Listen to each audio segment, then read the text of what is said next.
Hello दोस्तों, नमस्कार। कैसे हैं आप सब? साथियों, उम्मीद करता हूँ कि बढ़िया होंगे और आपकी पढ़ाई भी बढ़िया चल रही होगी। आज जो हम पढ़ने जा रहे हैं, UGC net political science paper 1 का जो यूनिट नंबर 1 है, उसका एक चैप्टर है डेमोक्रेसी और डेमोक्रेसी को पढ़ने जा रहे हैं। साथियों, आज का चैप्टर है जो बहुत ही इंपॉर्टेंट होने वाला है और इससे लगातार क्वेश्चन पूछा हुआ है यूजीसी ने। आप देख रहे हैं एग्ज़ाम डेस्टिनेशन, मैं हूं जीतन। स्वागत करता हूं आपका।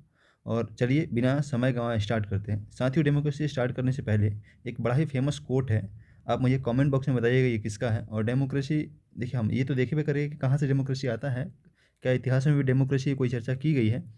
उससे पहले हम एक कोट की बात कर रहे हैं और ये कोट्स है कि democracy is the form of government of the people by the people and for the people. यानी कि डेमोक्रेसी जो है सरकार का एक ऐसा स्वरूप है जिसमें लोगों के द्वारा लोगों के लिए और लोगों पे ही शासन किया जाता है।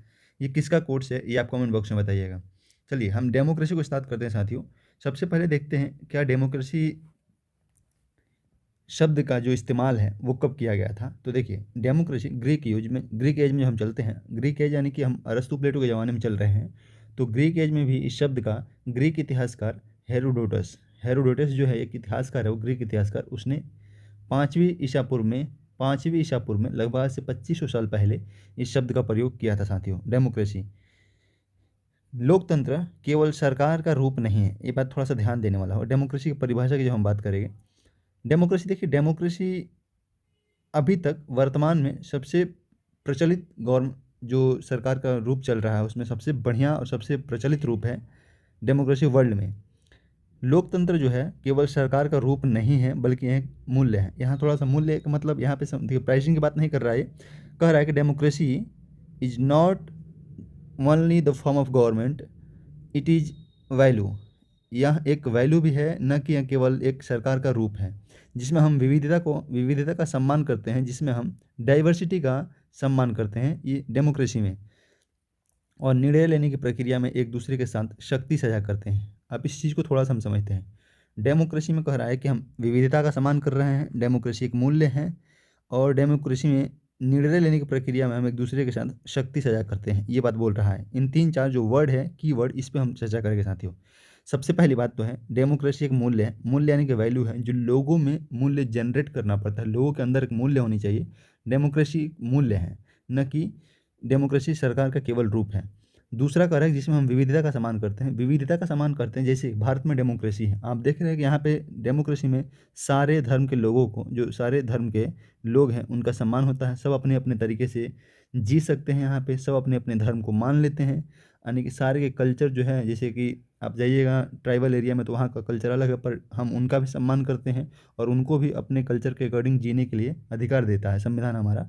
तो हम डेमोक्रेसी में क्या करते हैं कि विविधता का सम्मान करते हैं। यानी कि अलग अलग कल्चर हैं, अलग अलग चीज़ें हैं, पर हम सबको साथ लेके चल रहे हैं, सबको सबका सम्मान कर रहे हैं।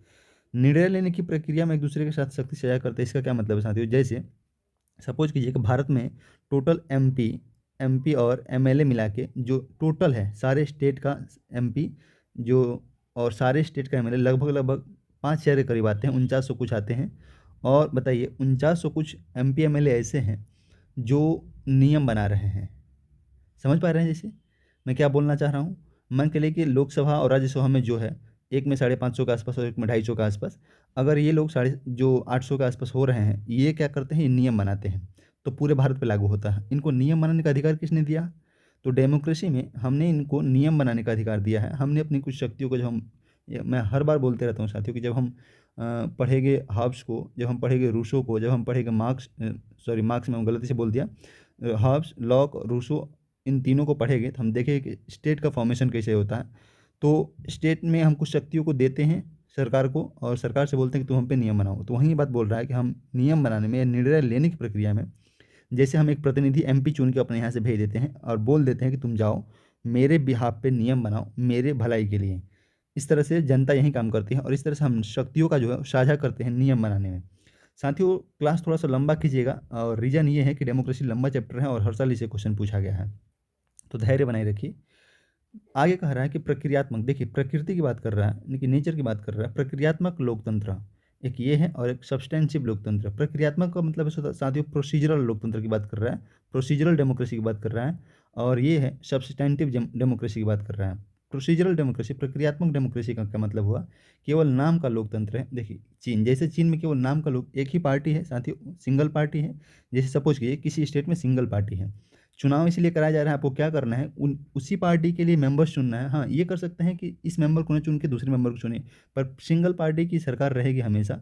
तो इस तरह से केवल नाम का डेमोक्रेसी है, इसमें जनता के पास बहुत ज़्यादा ऑप्शन नहीं होता है कि चलो जैसे भारत में है, हम किसी पार्टी अगर अच्छा काम नहीं कर रही है, जैसे अगर मान चलिए कि एक्स पार्टी अच्छा काम नहीं कर रही है, तो हम एक्स पार्टी को सरकार से हटाएगा और वाई पार्टी को ले आएगी।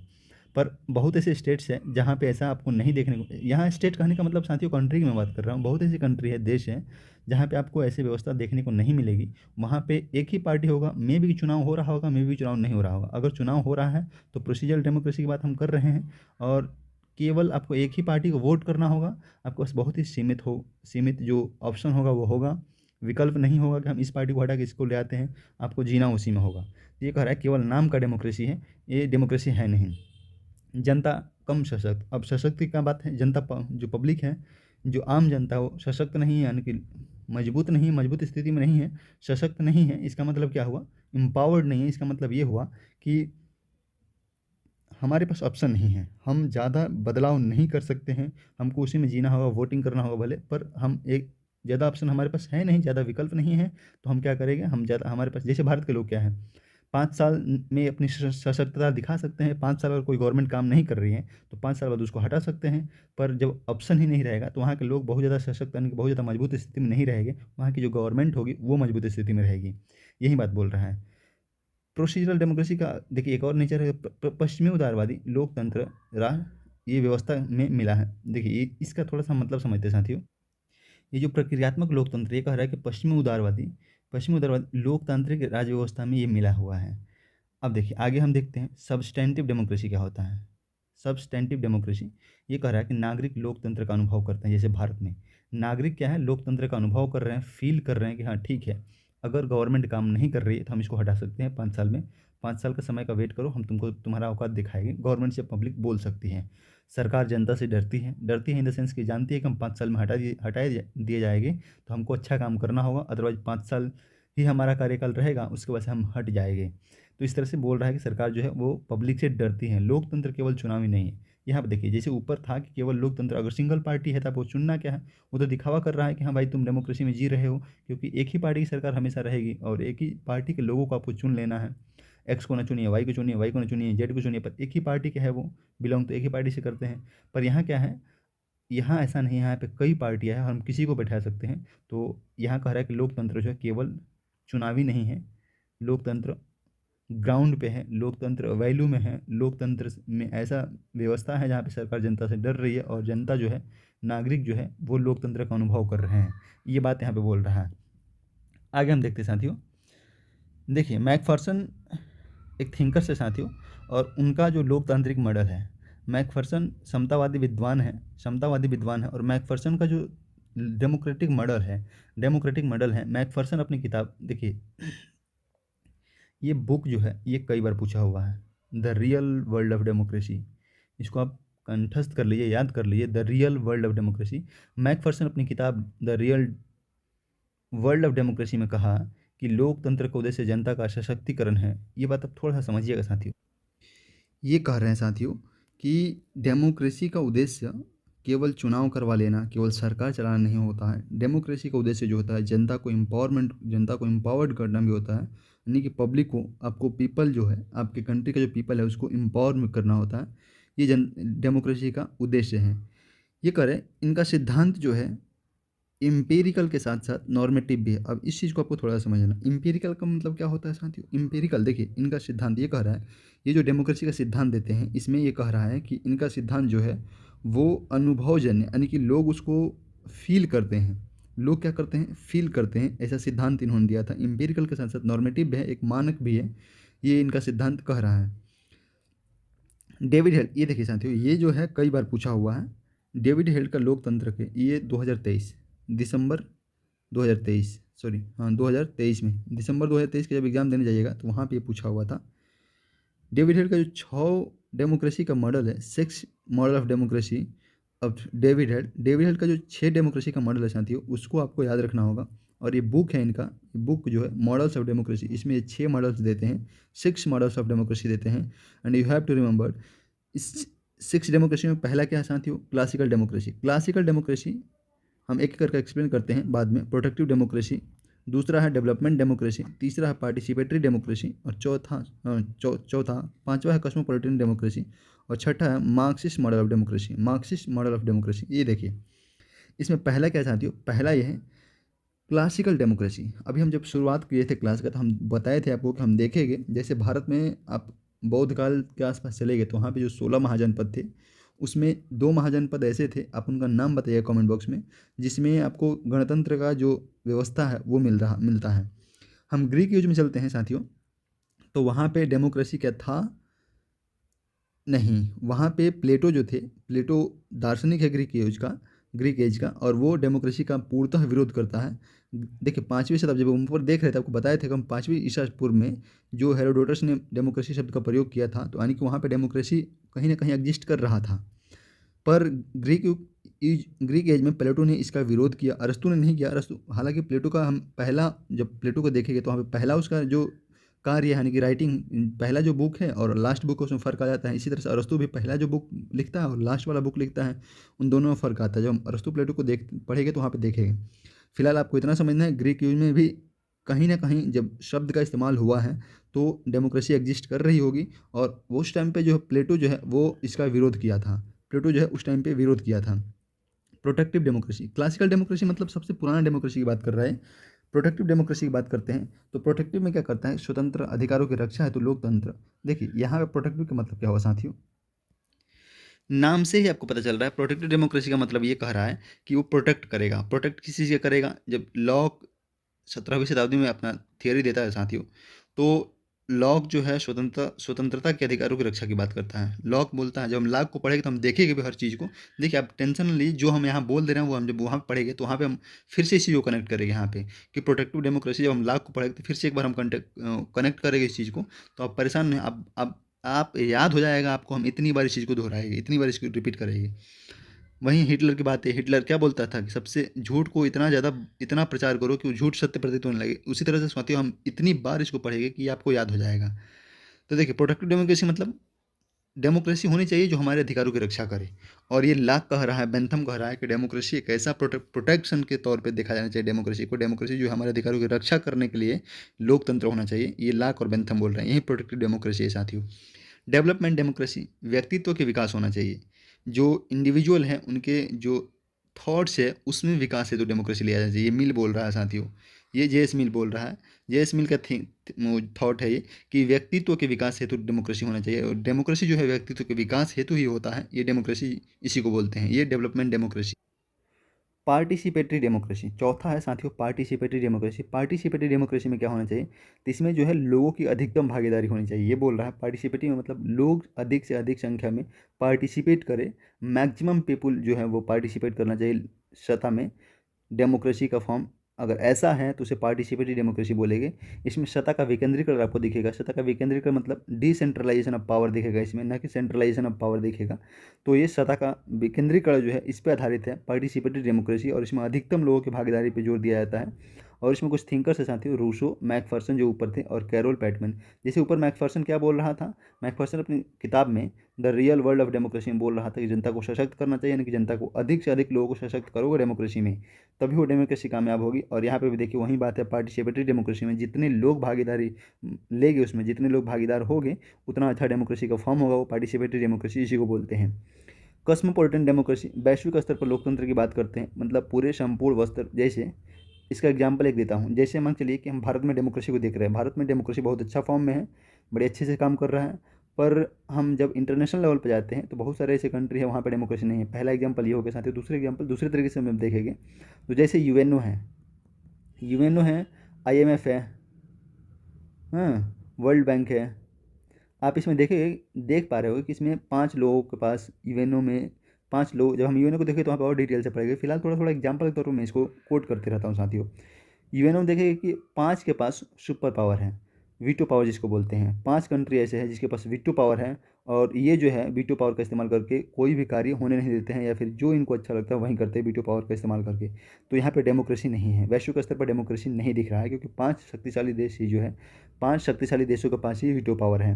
IMF में जाइएगा, इसी तरह से अमेरिका के पास सबसे ज़्यादा वोटिंग अधिकार है। वो जितने भी इंटरनेशनल फाइनेंशियल ऑर्गेनाइजेशन है उसमें सबसे ज़्यादा वोटिंग पावर जो अमेरिका और रूस, चीन, जापान, इनके पास देखिएगा। तो यहाँ पे भी डेमोक्रेसी का बहुत अच्छा फॉर्म बहुत अच्छा डेमोक्रेसी का फॉर्म कोई देखने को नहीं मिलता है। तो कॉस्मोपॉलिटन में कह रहा है कि वैश्विक स्तर पर डेमोक्रेसी की बात कर रहा है, यानी कि हर स्तर पर, पूरे विश्व में हर स्तर पर डेमोक्रेसी को ले आया जाए, ये कॉस्मोपॉलिटन डेमोक्रेसी कह रहा है। Marxist model of democracy.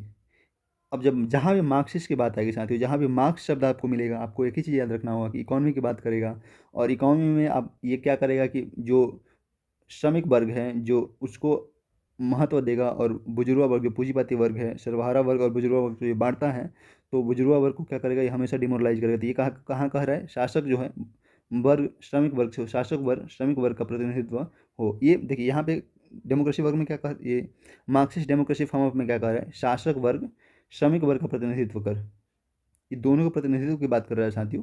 ये कह रहा है कि प्रतिनिधित्व होने चाहिए श्रमिक वर्ग का भी, यानी कि लो क्लास के जो लोग हैं उनका भी डेमोक्रेसी में प्रतिनिधित्व होना चाहिए। ये मार्क्सिस्ट मॉडल ऑफ डेमोक्रेसी कह रहा है।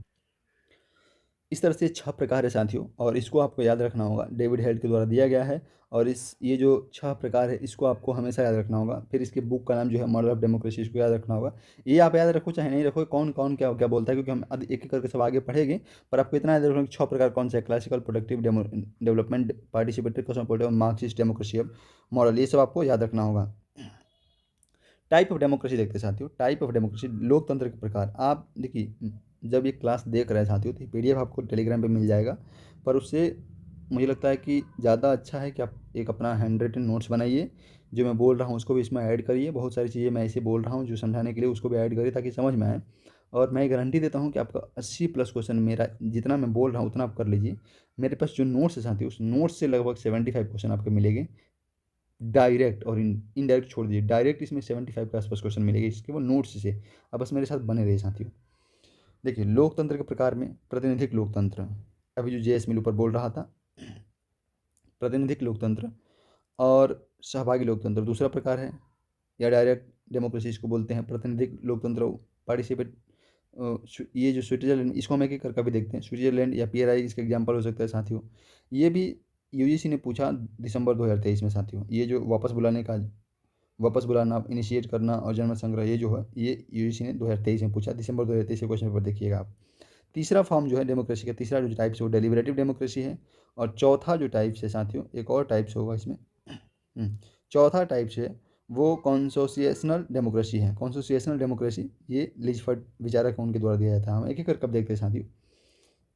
देखिए प्रतिनिधिक लोकतंत्र, इसको सबसे पहले हम देखते हैं कि ये है रिप्रेजेंटेटिव डेमोक्रेसी। ये क्या कह रहा है, इस प्रतिनिधिक लोकतंत्र यानी कि रिप्रेजेंटेटिव डेमोक्रेसी, ये कि देखिए साथियों, जैसे भारत में जो हम सपोज कीजिए, एक एग्जांपल के थ्रू हम मानते हैं भारत की जनसंख्या 142 करोड़ है, 142 CR है। हम सबको एक साथ बिठा के कोई भी नियम प्रत्यक्ष रूप से नहीं बन, कितना हो बड़ा ग्राउंड हो, हम सबको एक साथ बिठा ले, सबको एक साथ, चलिए हम 40 करोड़ लोगों को भी एक साथ बिठाना चाहेंगे, एक साथ बिठाते हैं और डिस्कस करके एक नियम बनाते हैं।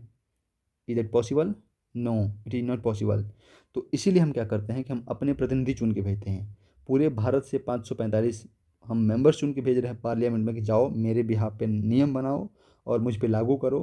पर हम नियम जो है मेरे बिहाफ पे होना चाहिए, मेरे पक्ष में होना चाहिए। अगर अच्छा नियम नहीं बनाए और मेरा उससे फ़ायदा नहीं हुआ तो हम 5 साल बाद तुमको हरा देंगे।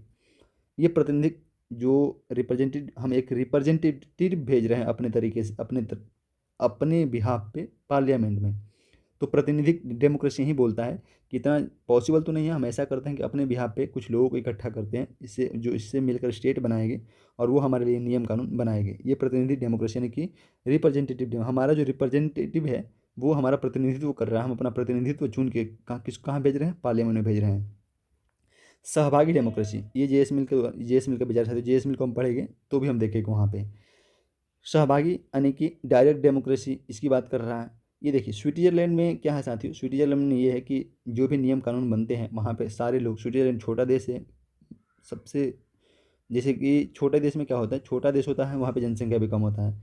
तो आज पूरे के पूरे आप देखोगे तो बहुत सारे लोग एक जगह इकट्ठा हो गए, जैसे हमारे यहाँ पंचायती राज है, ये पीआरआई वहीं लिखा है पंचायती राज। पंचायती राज में क्या होता है, आप प्रत्यक्ष रूप से सभी साथ बैठते हैं और नियम कानून जो भी होता है, जो फैसला लेना होता है वो ले लेते हैं। इसी तरह स्विट्जरलैंड में साथ ही छोटा देश है, छोटी जनसंख्या है, कम जनसंख्या है, तो सभी डायरेक्ट डेमोक्रेसी का वहाँ पे इस्तेमाल करते हैं, यानी कि सभी साथ बैठेंगे, वहाँ पे प्रतिनिधि चुन कर भेजने की पार्लियामेंट में आवश्यकता नहीं है। वहाँ के जो संस्था है क्या करते हैं, एक साथ बैठ के नियम कानून बना के और उसको अप्लाई कर सकते हैं, क्योंकि छोटे देशों में ये फ़ायदा है, वहाँ पे डायरेक्ट डेमोक्रेसी लागू किया जा सकता है। तो सहभागी या डायरेक्ट डेमोक्रेसी ये वाला होती है। यही बात जो मैं अभी बोल रहा था कि डायरेक्ट वहाँ पे विधि बना सकते हैं, पब्लिक इकट्ठा होकर कर रहे हैं। तो विधियों में क्या आता है साथियों, विधियाँ जो है वह एक जनमत संग्रह करा के डायरेक्ट डेमोक्रेसी की बात करते हैं, उसमें लागू करते हैं।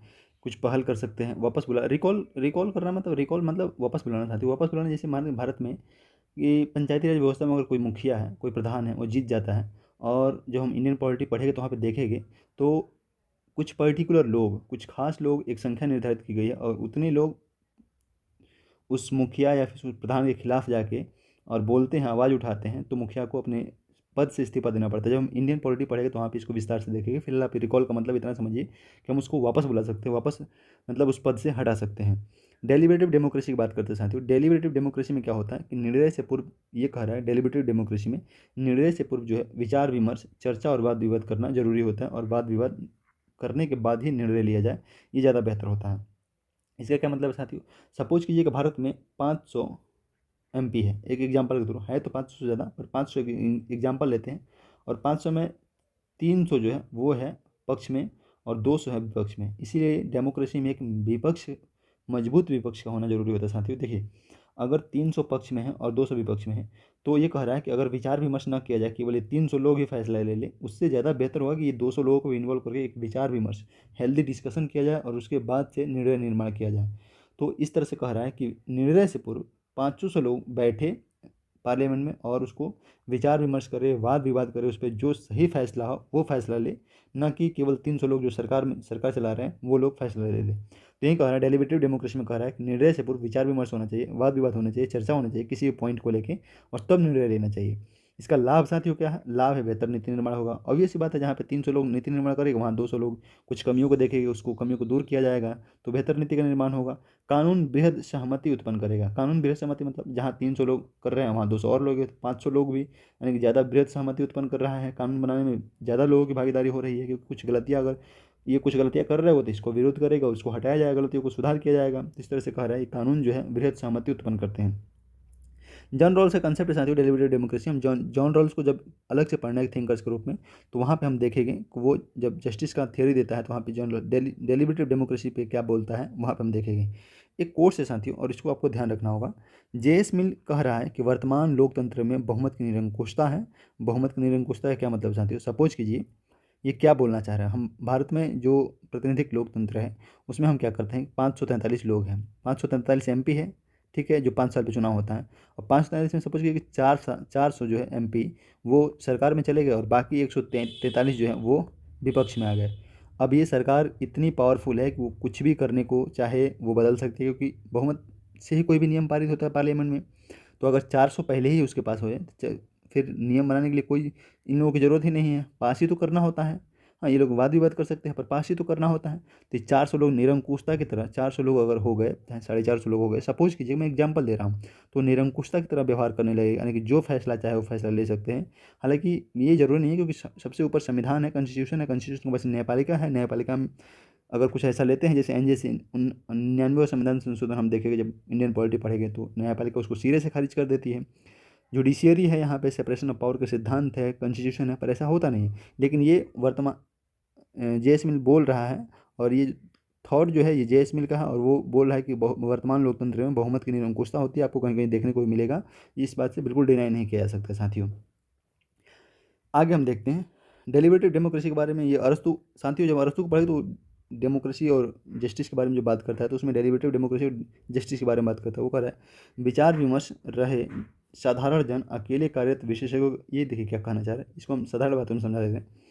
कि कह रहा है कि अगर विचार विमर्श हो रहा है, जैसे डिस्कस हो रहा है, तो डिस्कस में अगर 100 आदमी ऐसे हैं जिनका क्वालिफिकेशन ग्रेजुएट है, और एक इंसान ऐसा है जो मास्टर्स 4 मास्टर्स कर लिया है, बहुत दिन से शासन कर रहा है, बहुत ही विद्वान है, पर ये बोल रहा है कि नहीं, अगर विचार विमर्श होगा तो 100 जो साधारण लोग हैं वो एक विद्वान लोग जो है, एक जो विद्वान है उसके अपेक्षा ज़्यादा बेहतर निर्णय ले सकते हैं 100 साधारण लोग, और 100 साधारण लोगों की जो माइंड है वो ज़्यादा बेटर तरीके से डिस्कशन के थ्रू निकल कर आएगा, डिस्कशन के थ्रू बेहतर नीति निर्माण कर सकता है अपेक्षा एक विद्वान का। यही बात ये बोल रहा है, अरसू बोल रहा है कि 100 साधारण जो जन है अकेले कार्यरत विशेषज्ञों की अपेक्षा बेहतर निर्णय पर पहुंच सकते हैं, यानी कि अगर डिस्कस हो तो 100 साधारण लोग भी बेहतर निर्माण कर सकते हैं एक विद्वान की अपेक्षा। ये बात ये बोल रहा है अरस्तु। अन्य समर्थक जो है इसके साथियों कौन है? हन्ना अरेंट है, अमर्त्य सेन है। अमर्त्य सेन को कब नोबेल प्राइज़ दिया गया था ये आप मुझे बताइएगा, और अमर्त्य सेन किस चीज़ के लिए नोबेल प्राइज़ दिया गया था ये भी आप मुझे कमेंट बॉक्स में बताइएगा साथियों। अन्य समर्थक जो है ये हन्ना अरेंट है, अमर्त्य सेन है और हैबरमास।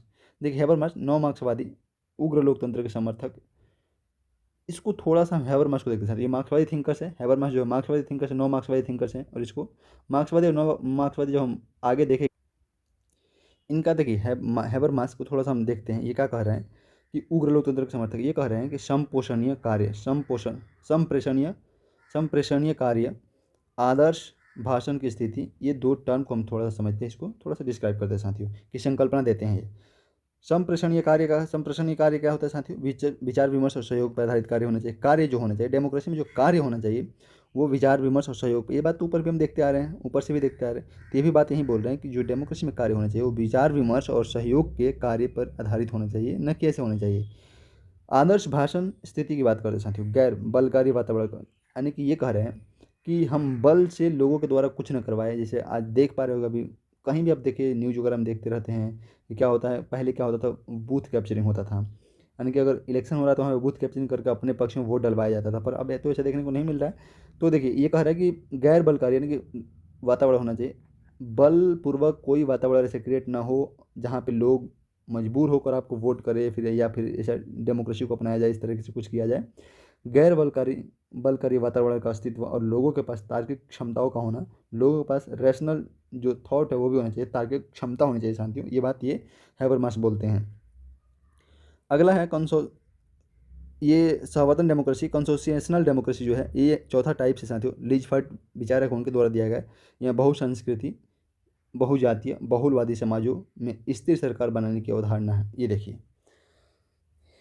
ये कह रहा है सहवर्तन डेमोक्रेसी यह सत्ता में समाज के सभी वर्गों की भागीदारी सुनिश्चित करना चाहता है।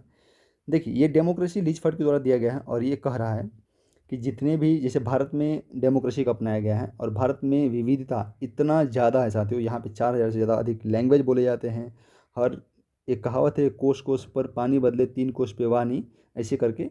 तो आप समझ सकते हैं कि हर एक कोस पे हर यानी कि 3-4 किलोमीटर पे वानी बदल जाता है, तो कितना डाइवर्सिटी है। आप राजस्थान में चले जाइए अलग चीज़ें देखने को मिलेगी, अलग कल्चर मिलेगा, पंजाब में चले जाइए अलग अलग कल्चर मिलेगा, बिहार में चले जाइए अलग कल्चर मिलेगा, तो डाइवर्सिटी है।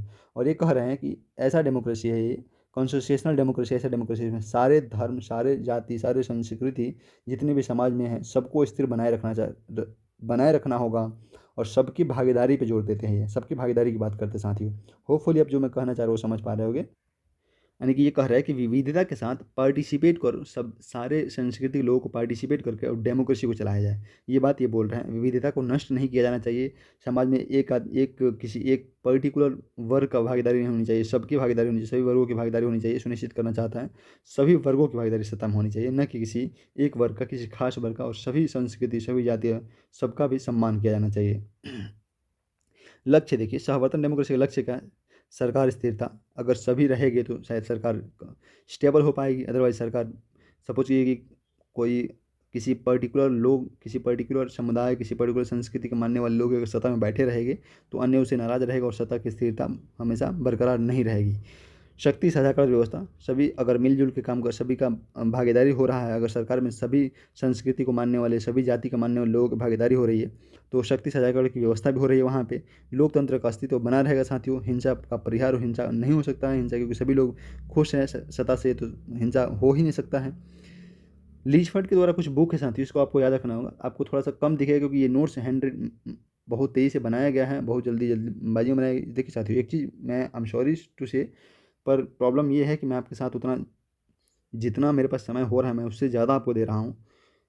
पर मुझे थोड़ा-सा इधर मेरा यूपीएससी का एग्ज़ाम है मई में, और इसीलिए मैं थोड़ा-सा आपके समय से काट रहा हूँ। इसीलिए मैं बहुत तेज़ी से जो नोट्स पहले से अवेलेबल है उसी को हम केवल पढ़ा रहे हैं। पर जब जैसे ही हम फ्री हो जाएँगे साथियों, हम इसको इंग्लिश में ट्रांसलेट करेंगे और बेहतर तरीके से नोट्स आपको बनाएँगे, प्रिंट करवाएँगे, उसको हम आपको देंगे। और उम्मीद नहीं, मैं श्योरिटी के साथ कर रहा हूँ साथियों, उम्मीद है आप इस चीज़ पे भरोसा करेंगे कि 75 क्वेश्चन हर साल के एग्ज़ाम में मेरे कंसेप्ट मेरे द्वारा पढ़ाए गए और मेरे नोट्स से आएँगे, ये हर साल की मैं श्योरिटी ले रहा हूँ। 75 100 में 75 पॉलिटिकल साइंस में। केवल मेरा नोट्स पढ़िएगा, आप 75 क्वेश्चन अटेंड करके आइएगा, एकदम 100% गारंटी दे रहा हूँ मैं।